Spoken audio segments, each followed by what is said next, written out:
Living a restored life is a woman's story, life story that you want to hear about. And there are life lessons that are laced all throughout this story. We're going to get right into it after this quick intro. Whoa. Why y'all so happy? You don't know? Sharvette Mitchell is on the radio. It's time to get motivated, excited, and influenced. Why? It's the Sharvette Mitchell Radio Show, live from Richmond, Virginia. And now, here to motivate, excite, and influence you, Sharvette Mitchell. Well, hello, everyone, and welcome to the Sharvette Mitchell Radio Show, broadcasting live from the capital city of Richmond, Virginia, but heard all across the world wide web, seen all across the world wide web. We're so excited to have all of those that are joining us from everywhere across the web.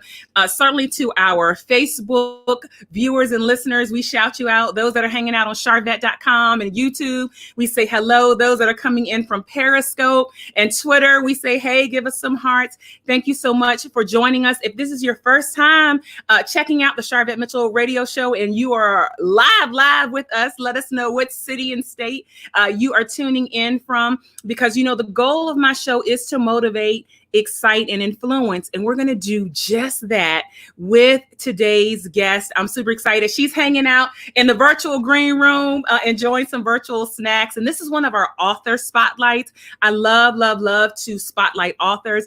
And today we're going to be chatting with overseer Kimberly McWilliams. She's joining us. She is the author of a brand new book, Living a Restored Life. And I'm telling you what, proof there is an after this. We're going to get right into it. So welcome to all those that are coming on in. Hello, Tina, listening and watching from YouTube. Thank you for being here. Hey, Coach Andrea, thank you for being here. Listen, Texas is in the house. Hello, Texas. Thank you, Jennifer. Blessings to you. Thank you for being here. Absolutely, all those that are joining and coming on in, we thank you so much. Bishop Sean Lewis from Petersburg is in the house. And then Crystal, we want to shout you out again from Texas. Listen, I love you all over in Texas. Thank you so much for being here. And I want to really jump right on into this. I do want to say that the Sharvette Mitchell Radio Show is aware of what's going on in our nation, what's going on everywhere. We support Black Lives Matters. We support the Tuesday blackout. We support all of that. And those of you that followed me have been following me for forever. My mission in my business, and I say this every time I'm on Facebook Live, I work with female entrepreneurs and a few lucky men to help them build their online platforms so that they generate more revenue. And I feel that one of my missions is really to help fight this that we're fighting by economics. And one of the ways to do that is with economics. And so I wanted to just state that at the beginning of the show. And so we can move right on in. And let me just formally introduce our guest.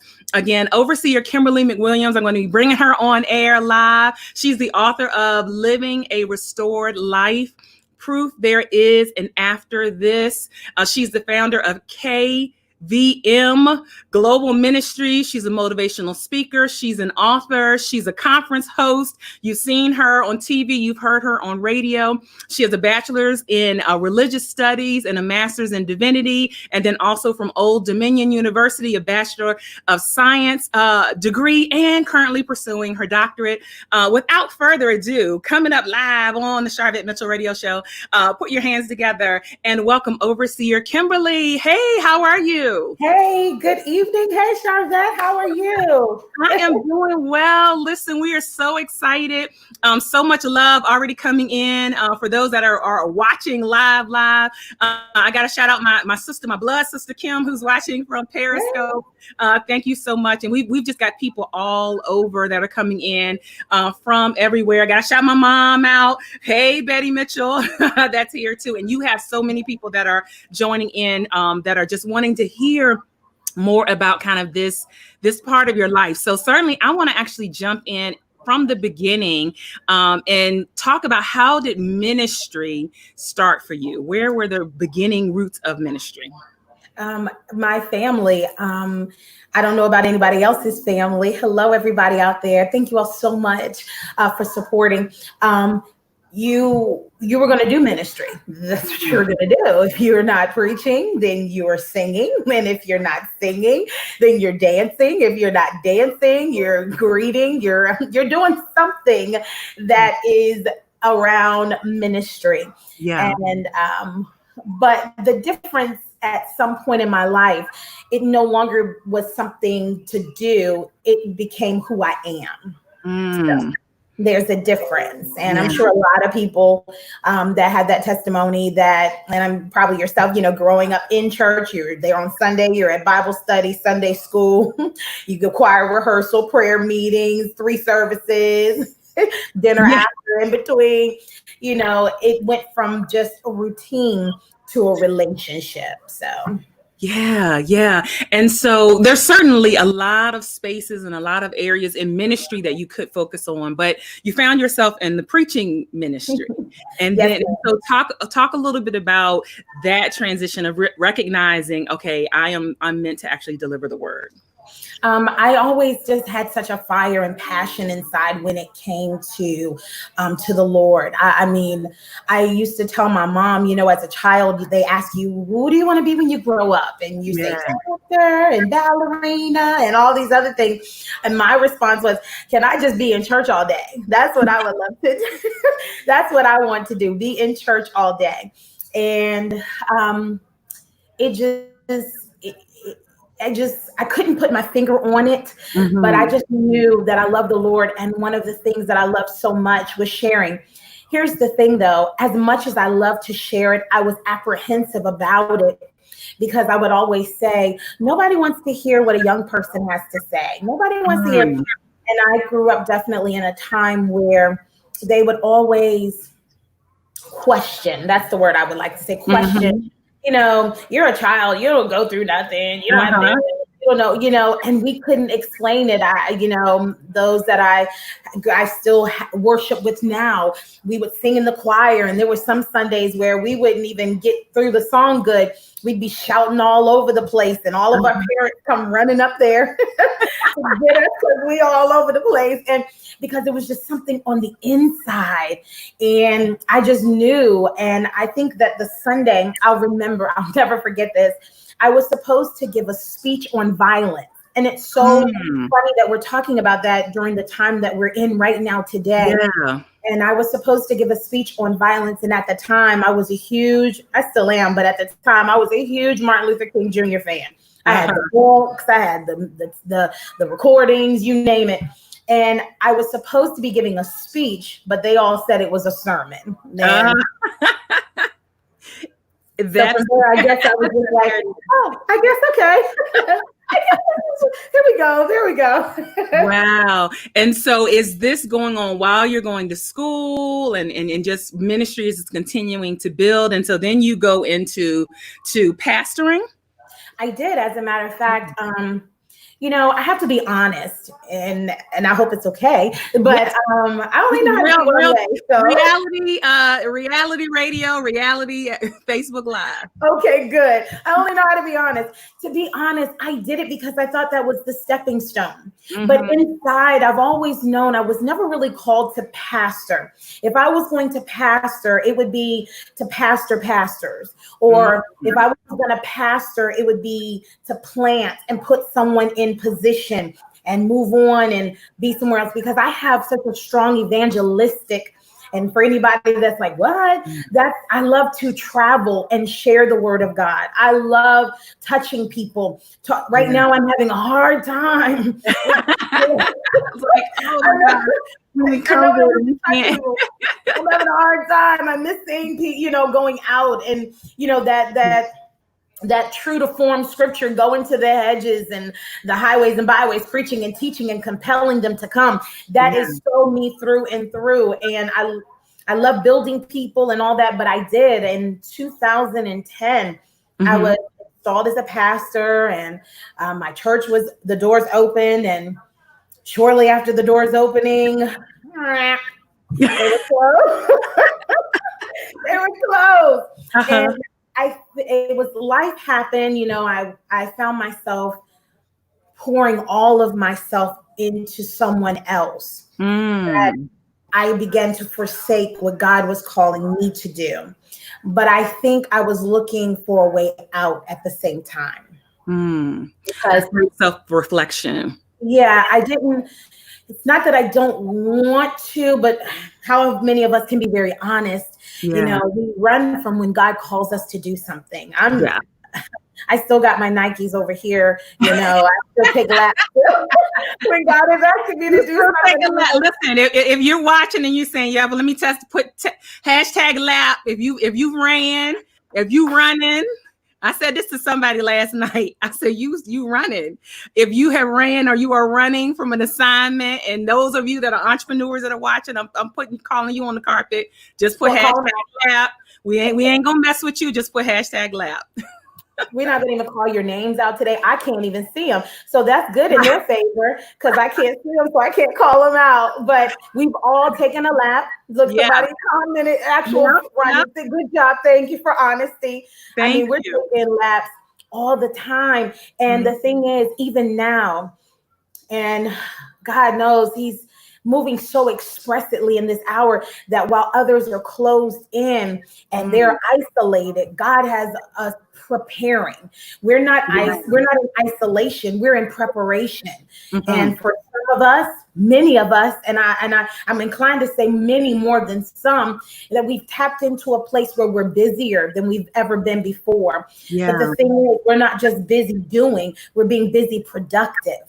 We're making moves and strides. And so ministry for me at a time, as I said, it went from just a thing to do to becoming who I am. And it didn't come until way down the line. I was already doing ministry. But the magnitude of where it is today. Great. If you're just popping in, hey, this is the Sharvette Mitchell Radio Show. Thank you so much for listening in. We're broadcasting live from the capital city of Richmond, Virginia, with our guest here, Overseer Kimberly McWilliams. This is our author spotlight. She has a brand new book out, Living a Restored Life. Proof there is an after this.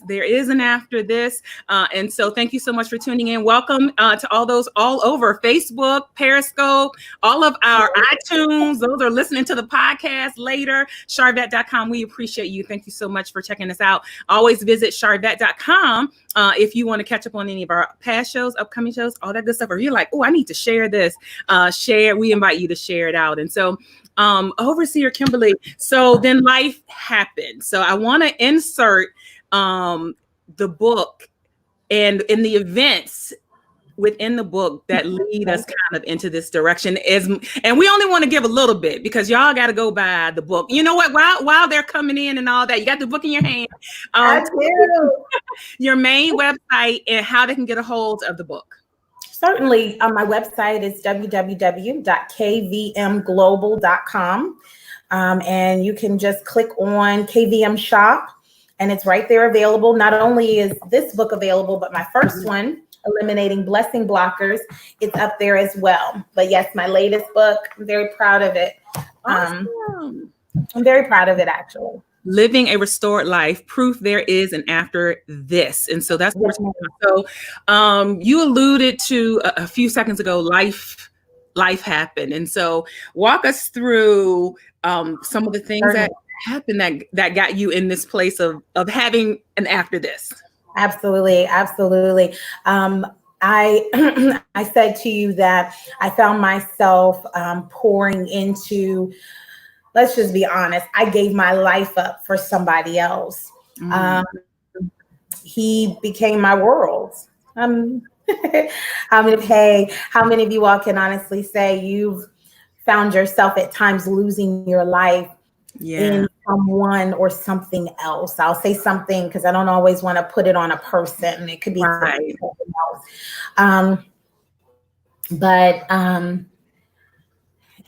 We want to fix things. We want to be, we're not trying to be God, but sometimes we put ourselves in that place. And with that being said, I began to pour my life into this person to where I no longer gave thought of my own. And with that, I started to forsake ministry. And to be very honest, it was easy. It's in the book too. It was kind of easy because ministry was so hurtful to me. I couldn't understand how I could give of myself so much. And that just seemed to be my pattern. I gave of myself until I lost myself. If I was doing ministry, I gave of myself until I lost myself. If I was being your friend, I would give of myself until I lost myself, even in my friendships, relationships, work. I mean, it was never a boundary where I found myself in these things. I lost myself in these things. And that's kind of how we get to the living a restored life, because my life at some point stopped existing for Kim. My life was existing contingent on someone's approval, someone's need of me, or their opportunity of me, I should say. Everything was about someone else to where I stopped existing. I mean, it's bad to say it, but I'm just now coming to know of the things that I like. Thank you, God. I'm putting my age out there. I'm knocking on 40's door, and I'm coming to learn some of the things that I like that I should have learned as a child or in my teenage years or my college years. I went to school, and I didn't even then when I was in school, I wasn't discovering Kim. I was again becoming a chameleon for something else. It wasn't until this part of my life, and life happened hard. I end up incarcerated. That's in the book. I mean, it's funny for people to hear, but what should have been the worst time of my life ended up being the best, blessed time of my life, because it's like God separated me into such a place where he had my total attention. Potter had his chance to break this pot down and make it all over again. And the thing is, let me say this, Apostle Kim. Thank you for your transparency. Overseer. Listen, that just came overseer. No, it's okay, because everybody keeps saying it, and I'm like, That just came out. But I want to say thank you for your transparency, because certainly you didn't have to share this part of your life. There are many people that are in high places that just kind of scoot that over to the side, whatever situation, scoot it over to the side, and then just live and as if there were never any bumps in the road or any detours or wrong turns. So I applaud you for documenting it and being willing to share and putting it in a book. I know in the opening part of the introduction I read where you said it took you like 5 or 6 times, like you started trying to write and you were crying. It took you 5 or 6 times to write. And so what is your hope for people that read the book? What do you want them to get out of it? And you get a lot of love in the comments. So much love. Thank y'all. I so simply put, let my scars bring your healing. Sometimes we hear about how it's so important to share your testimony, and the reality is we're boxing in the meaning of that. Your testimony is not just, back in the day we would have testimony service. No, you don't understand what it really means when it's saying to be a living epistle read of men. I want my daily walk for it to read a story of God's grace, his mercy, his redemptive power, his love. Oh God, his love.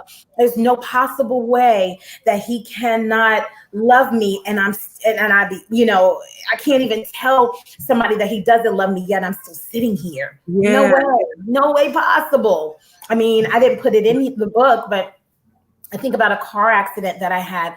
I have plenty of times that the enemy I know was after me. If you don't think that you're not on the enemy's hit list, I'm sorry to bust your bubble. You're enemy number one.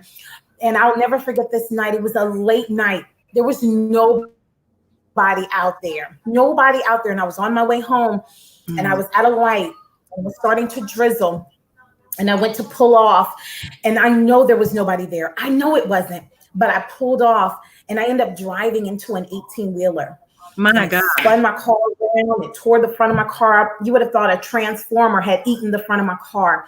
Wow. And I opened the door and I walked out of it. I had to pry the door open and I had climbed out, and all I ended up with was a burn on my elbow, which is no longer there. I'm saying that to say, whatever the trick of the enemy is, however it was to distract me, I would never drive drive out in front of an 18-wheeler. Right. The truck driver himself said, he didn't even know how we got to where, you know what I mean? Right, right. And to walk away from that, you have to know that there is a story that's in your steps. Yeah. That's the biggest thing to know, that your steps, I'm not just talking about the moves you make. I'm talking about your literal steps. Every morning you wake up, your steps just upset the enemy, because yesterday he was still defeated. Every time you walk and do something here, go somewhere there, your steps are speaking a story. Let your story be something that's worth reading. Oh, wow. Wow. And people are reading our lives every day. People are reading our lives every day. You took the extra step as some of us and put it pen to paper, written, and it's documented, but people are reading our lives every single day. If you're just coming on in, hey, this is the Sharvette Mitchell Radio Show, broadcasting live from the capital city of Richmond, Virginia, but heard all over the World Wide Web. Thank you for all of those, YouTube and Periscope and Facebook, Sharvette.com. We appreciate you here. So much love coming through. Thank you, Lady Takesha. Thank you so much for being here. Elder Michael Burns shouting out. Yep, there's a story that's in your steps. That's good. Don't you steal that, Elder Burns. Don't you steal that in the song now. If you do, you got to send us something. Send something to Apostle Overseer Kim, and send something to the Sharvette Mitchell Radio Show. We want eyes on that. That's what we want. Hold the book up one more time, because I want y'all to know what the book cover looks like. Let me give you this one here. This is not with this. This is my copy. So this is my copy, but it looks just like this. And actually, it's an image of a mugshot. But I'm dressed up. So wow. So that's telling right there. And tell the listeners again, because people are coming in and out and they need to hear it again. How can they, number one, connect with you on social media, and then all the places that they can buy your book? Okay, you can buy my book on my website, www.kvmglobal.com, or you can also purchase it on Amazon as well. Yeah. If you purchase it on my website, you will get a signed copy. Hey, you'll get a signed copy. If you purchase it on Amazon, of course, you won't get a signed copy, but it's on Prime. So there's your benefit there. There you go. And you can connect with me on my Facebook. Thank you so much, Angie. You can follow me on my Facebook by my name, Kimberly McWilliams. You can follow me on my ministry page, KVM Global Ministries. For the women, my group, A Woman Who Knows Her Worth, CEO of that, A Woman Who Knows Her Worth. You can follow me on Instagram, KV McWilliams, on my YouTube channel that I'm perfecting now as I'm getting ready to launch something. It's just my name, Kimberly McWilliams. You know my face, you know the name. You can connect with me there. So wonderful. Thank you, Brianna, who has popped in the main website there. So thank you so much for that. Again, so much love. Thank you for all those that are coming on in. Because you know what, Overseer Kimberly, there are a lot of people that want to write. And I have some, actually, I'm writing a book. We are me and some clients are writing a book right now. Some of my clients are here. My last book, Dr. Amy is here. She's in my last book. Coach Andrea Davis is here. She's in the new book, and the book is called Pour. So when you said pour at the beginning, you were talking, I was about to take a run. I was about to take a leap. I was like, but I got to stay in front of the camera. I was about to run. I almost took a run too, but I got to stay right here. Right. I'll run when it's over. But listen, this is what, there are a lot of people that want to tell their story, but there may be incriminating evidence. There may be very sensitive topics. So how did you, because this is very, a sensitive topic to some, how did you overcome that, or any tips for those that are saying, I want to tell my story, but I'm not sure if that's going to impact my brand, my ministry brand, whatever. How did you get over that?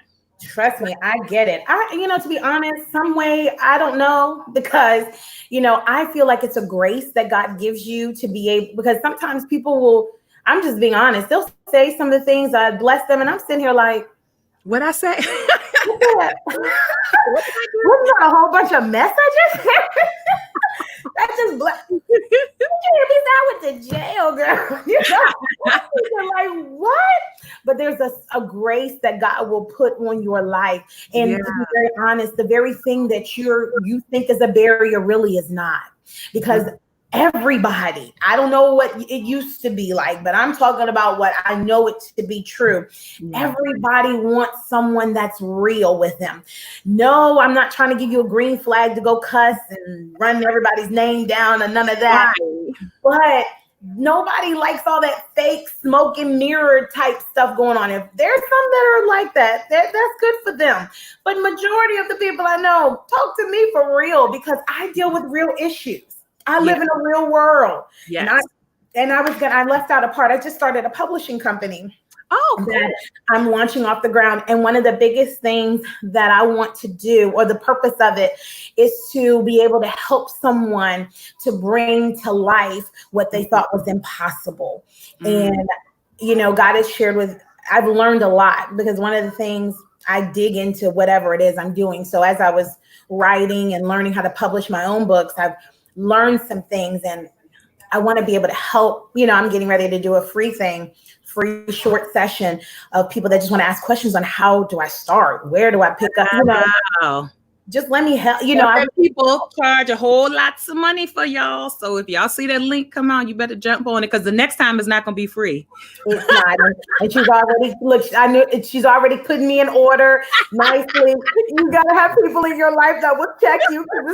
When I mentioned about doing it free, I was just writing it down. I was talking to my daughter, and she said free.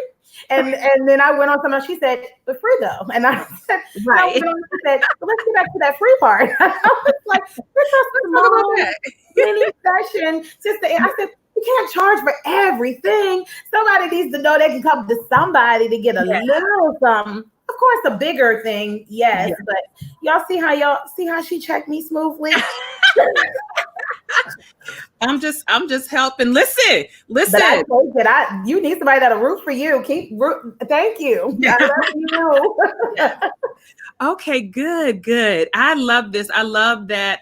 In the book, and you start off in the book talking about family. That was like a big part. And so talk a little bit about family, the importance of family. And I just think there's a lot of different family dynamics going on now. We've been in COVID. Some people have been forced to be in close quarters, and they're not used to. Why did you start this book off talking about family?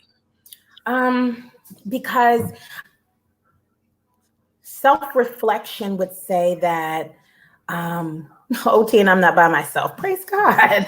A lot of times we credit certain aspects of our lives to outside interferences, when a lot of times it comes from inside frequencies. And my first place of rejection did not come from the outside. It came from right in my camp.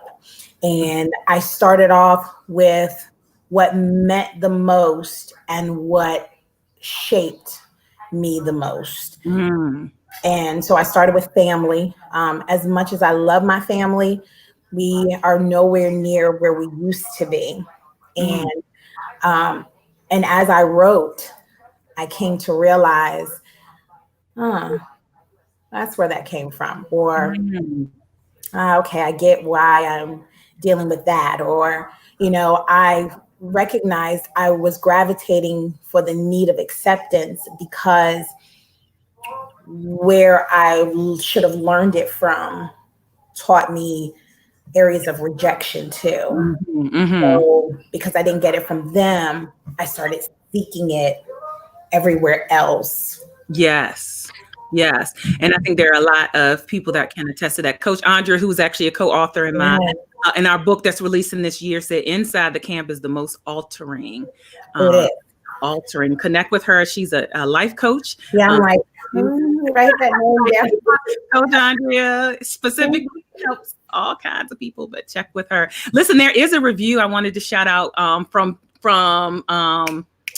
Amazon. Trina from Amazon, who purchased the book, said this book is for those that have been in need of help, and it'll tell you how to get help. So shout out to that reviewer on Amazon about your book. Absolutely. So our time has absolutely flown by. Thank you so much, Valerie. She said, praise God, everyone. It's a story that has to be heard.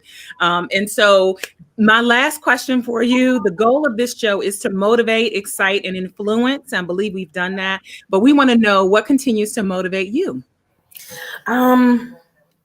Just the fact that, just simply put, just the opportunity for another chance. When I say I'm in my after this, the Bible declares that after you have suffered for a while, he will perfect, strengthen, strengthen, establish, and settle you. And I am just grateful to God to be in a position where he is perfecting, he is strengthening, he is settling, and he is establishing. And it motivates me every day to get up and thank him for bringing me out of and into. And no matter what we see, as we part, no matter what's going on out in the world, please, I'm not taking anything for granted, especially the significance of what today stands for, because no, everything is just not okay anymore. Right. But one of the things God told me and to be reminded is that he's still God. And because he's still God, that in itself settles it. And because he's still God, no matter what we've suffered through, he will always bring us into an after this. So that's that. Listen, I wanted to come out of the screen because I was going to just let you go. But thank you. I know how much time I had, I would be quiet. Thank you. You are a conference host. You do, and you brought me into your sessions and speak. And so thank you for that. And you've had very high profile names and very high profile speakers in the gospel industry on your platform. So we appreciate that you have come onto our platform here on the Sharvette Mitchell Radio Show. And again, so much love from everyone that has been tuning in and watching. And so we wish you much more continued success on this book. And we are sure that there are many other stages you'll grace in the media arena and much more for you to do. So thank you for being here. Thank you so much. It was such an honor for me. Thank you, everybody. Thank you so much. Oh, you're welcome. You're welcome. All right, listeners, that is a wrap for today's show. Again, if you are brand new to me, I'm Sharvette Mitchell. I work with female entrepreneurs and a few lucky men to help them build their online platforms so that they generate more revenue with an amazing online brand. And I truly believe in what the time that we are living in, a shift in your economics, a shift in African Americans' economics is one of the things that needs to take place. And so that has been my mission, in particular for women. Men, you could come on too, but that's how I am choosing. My activism is working on small businesses. And so I just wanted to say that. Thank you so much for being here. Again, visit Sharvette.com. That's the main website for this show. You can find out all the information you need and sponsorship opportunities. And I look forward to seeing you guys on the web. Thank you so much for being here and all of that. Peace and love.